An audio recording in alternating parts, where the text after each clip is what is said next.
Jane does something that Northumberland could never have predicted.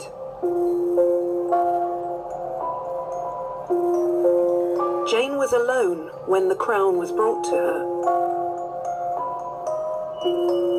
According to Girolamo Pollini, an Italian friar, the Lord Treasurer said he just wanted her to put it on to see how it suited her.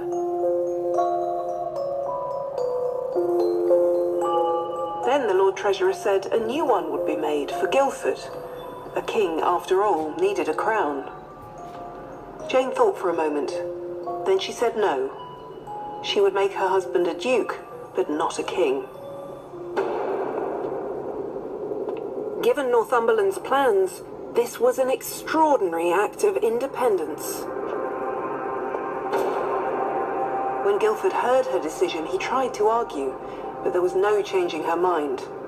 Jane was queen, and she would rule alone. She says, well, you can forget that for a game of soldiers. The most I'm going to do for you is make you a duke. To which Guildford Dudley replies, if that's the case, no king, no sex.